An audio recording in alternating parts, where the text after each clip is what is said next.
Lebih banyak suara lebih dipahami. Ada yang lebih banyak gambar lebih dipahami, namanya visuali. Ada yang lebih banyak gerak dipahami, itu namanya kinestetik.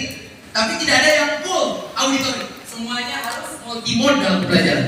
Jadi yang bagus apa? Audio, visual, kinestetik tidak bisa menjadi kelompok. Jadi kelompok auditory, kelompok visual tidak ada karena masih pseudoscience. Tidak ada kajian ilmiah tentang itu.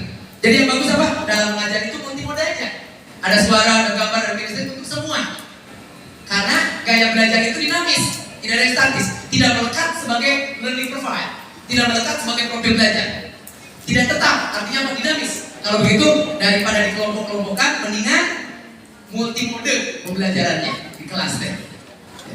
Ada yang global, globalnya bisa semua, mudah lihat deh. Ada suara oke, ada gambar oke, dia gerak oke.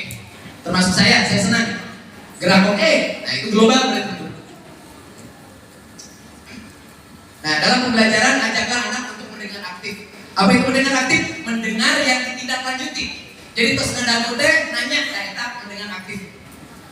Baik, anak-anak setelah ibu jelaskan tadi, ada yang ditanyakan, saya bu, kita mendengar aktif.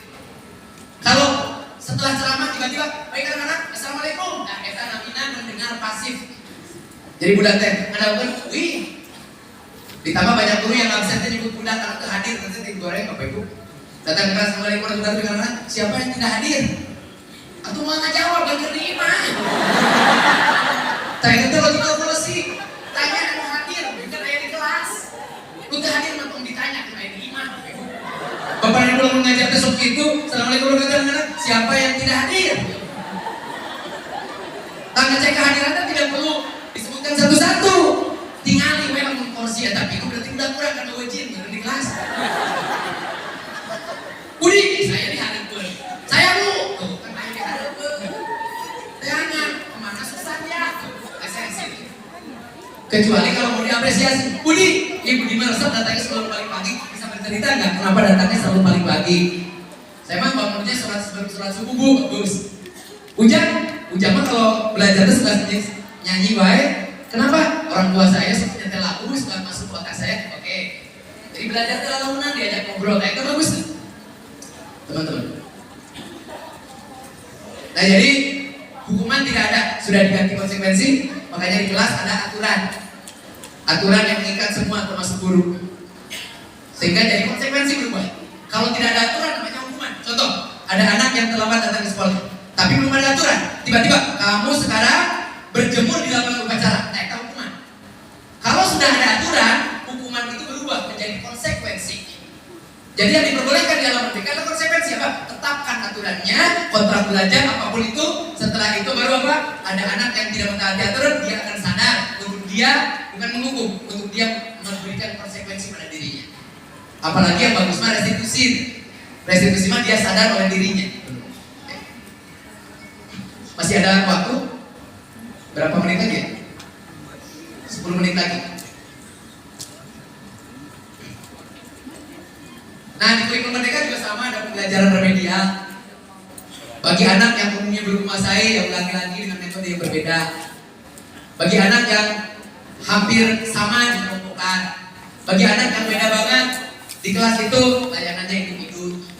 Nah itu pembelajaran remedial. Nah di kurikulum merdeka remedialnya kita terdiferensiasi. Udah kita bisa macam-macam, udah kita bisa nulis-nulis. Makanya ada konsep teaching at the right level. Pembelajaran sesuai dengan tahap perkembangan. Karena ada naik kelas otomatis kan, secara ideal. Karena naik kelas itu urusan kenaikan usia, bukan urusan kemampuan gitu menurut kamu. Jadi kalau gitu naik terus ya berarti. Sabab naik terus berarti apa? Usia nama udah kita kelas 6, tapi kemampuannya juga pasti A. Makanya harus ada asesmen awal. Kenapa kurikulum merdeka asesmen awal penting? Karena naik kelasnya terus. Kita tidak akan tahu ada fase yang belum dia capai kemampuannya di fase itu. Maka akan kita layani secara diferensiasi. Itu ya betul. Nah, tadi refleksi pembelajaran sudah, refleksi kritis yang bagus, what, why, how. Bagaimana mengoptimalkan memori jangka panjang supaya gampang mengingat. Mejiku, hibidiu, akronim. Pakai analogi, pakai contoh, itu bagaimana memori jangka panjang bisa bekerja dengan baik dalam benak anak. Dan yang berikut adalah apa?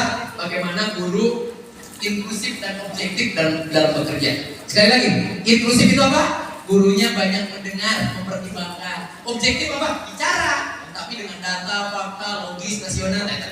Jadi guru yang bagus apa? Inklusif dan objektif dua-duanya. Apa itu inklusif? Mempertimbangkan pendapat orang lain. Objektif, dia juga berbicara dengan data dan fakta. Maka guru yang hebat apa? Mendengar tapi berbicara. Dan berbicaranya didukung oleh data dan fakta. Nah, itu namanya inklusif dan objektif. Dan guru yang dirindukan di paradigma hari ini adalah apa? Guru yang memiliki inisiatif, membangun komunitas, membangun budaya belajar, punya kesadaran, berpanggilan jiwa.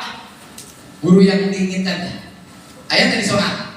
Kalau ada kata-kata menginisiasi, membangun kesadaran, komunitas belajar, itu hebat, nilai yang tertinggi.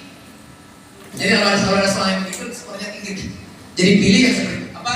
Membangun budaya belajar, komunitas, panggilan jiwa, kesadaran, inisiatif, menginisiasi, tidak dipaksa, mulai dari diri, motif internal, kesadaran. Nah itu ya. Sekarang sedang ramai teman-teman. Sehingga guru teh penting untuk mengembangkan dirinya, ikut seminar. Kalau tentang pembelajaran diferensiasi apa? Harus mengundang ahlinya. Jadi kalau ada ahli berarti apa? Nah, kita ingin mengembangkan diri teh, ikutan seminar. Ini namanya pengembangan diri. Meningkatkan kompetensi kemudian ibu hari ini teh. Difasilitasi oleh PT Telkom, oleh Pijat. Dan guru harus menghindari kode etik, menghindari isu kode etik. Apa saja coba? Bullying. Gitu aja nggak bisa. Di depan orang banyak bullying. Ada guru muda di depan orang banyak bullying. Nilai Anda 5, nilai 10, bullying. Jadi banyak bullying tadi banyak. Dan yang paling banyak dilakukan adalah plagiarisme. Apa itu? Ngambil dari Google, ngambil dari YouTube, tim-timnya nira. Plagiarisme itu. Jadi kalau kita membuat diusahakan sendiri, kayak tadi kita menjauhi isu plagiarisme, isu pelanggaran kode etik. Buat sendiri tuh.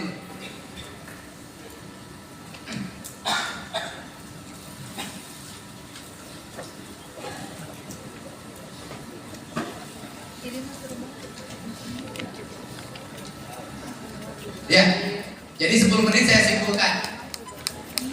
Apakah di Sonal ada struktur pengetahuan? Kalau simbol apa? Fakta. Paling tidak, karena KD bunyinya minimal. Semua yang ada di standar nasional itu bersifat minimal. Jadi kalau ada di CP-nya mempelajari simbol, berarti apa? Memahami simbol berarti paling tidak fakta. Paling tidak. Memahami ciri-ciri bangun ruang, paling tidak konsep. Memahami cara memecahkan masalahnya, metakognitif. Memahami calonnya metakognitif. Memahami pengetahuan tentang cara menggambar, prosedural. Bagus. Kalau di KKG terjadi perbedaan pendapat antara kita dan teman yang lain, apa yang harus dilakukan? Mendengarnya dulu, mempertimbangkannya, setelah itu kita berbicara disertai data dan fakta. Nah, begitu teman-teman. Dan apapun yang kita ikuti harus ada ahlinya. Jadi kalau kita belajar diferensiasi harus dari ahlinya, supaya kita tidak miss konsep di dalam benak. Karena di kurikulum merdeka banyak yang mispersepsi. Di kurikulum merdeka, apa? P5 dianggap PJBE, padahal P5 dengan PJBE berbeda. Formatif dianggap sumatif, padahal formatif dengan sumatif berbeda. Formatif itu kualitatif, memperbaiki proses. Sumatif itu untuk melihat ketercapaian, makanya ada KKTP, kriteria ketercapaian TP. Jadi KKTP dipakai berdasarkan apa? Sumatif itu apa? Menilai ketercapaian, berarti datanya lebih banyak nilai atau angka, bukan nilai, angka. Berarti kuantitatif tentu. Kalau rapot di akhir semester bagusnya gimana? Rapot di akhir semester ada angka, ada deskripsi, dan deskripsinya apa? Yang sederhana, informatif, mudah dipahami. Jadi di akhir semester ada apa? Angka dan deskripsi. Angka dapat dari mana? Dari sumatif. Deskripsi dapat dari mana? Dari formatif. Formatif untuk apa? Memperbaiki proses pembelajaran. Sumatif melihat ketercapaian TP. KKTP dipakai pada saat kapan? Sumatif. Apa itu KKTP? Kriteria ketercapaian TP. Dulu KKM. Kenapa KKM tidak cocok? Karena titik. Manusia garis. Dan garis apa? Tercapai. Tercapai itu berarti apa? Capaian. Capaian itu berarti garis. Kalau begitu KKTP lebih relevan daripada KKM. KKM titik, KKTP garis. Makanya KKTP itu boleh pakai interval. Kenapa coba? Interval itu garis, bukan titik. KKM tidak cocok. Kenapa? Karena titik. Manusia itu garis, bukan titik. Makanya yang diharapkan apa? Berubah. Dia akan bisa pada waktu waktunya iraha bukan beli iraha ikhtiar weh. Nah, dari apa yang saya sampaikan, teman-teman, izinkan saya untuk memberikan penguatan tentang kekeliruan memahami kata merdeka yang tadi. Jadi merdeka bangsa kita apa? Tuturi dan handayani. Kalau tuturi dan handayani berarti apa? Di balik aku merdeka dan bebas, ada kebebasan dirimu yang harus aku bahagiakan. Di balik aku bebas dan merdeka, ada kebebasan diriku. Bebas itu tak terbatas. Yang ada adalah apa? Bagaimana membahagiakan dengan kebebasan kita, gitu. Jangan dibatasi. Kalau kebebasan dibatasi, hilanglah kemerdekaan. Jadi merdeka tidak terbatas, freedom. But liberty, liberty itu apa? Bebasnya kita yang tak terbatas, harusnya membahagiakan, bukan mencelakakan. Karena kalau kita mencelakakan, berarti apa? Kita tidak memerdekakan. Berarti secara diri kita merdeka, secara politik ada manusia yang tidak dimerdekakan oleh diri kita. Jadi merdeka itu apa? Alam diri dan alam bersama. Inilah yang disebut Tuturi Handayani, Bhinneka Tunggal Ika, freedom and liberty. Bukan freedom saja, bukan liberty saja. Coba kalau ada kata regulasi diri, mengatur diri, mengolah diri, apa dimensinya? Profil pelajar Pancasilanya Pak?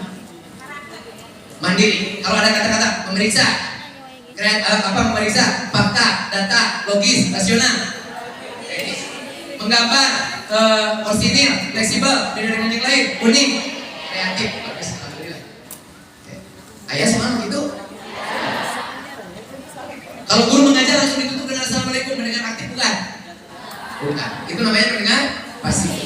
Nah, dalam metode pembelajaran dari Edgar Dale, pembelajaran yang mudah dipahami oleh anak itu adalah pembelajaran yang prak. Po itu namanya verbal.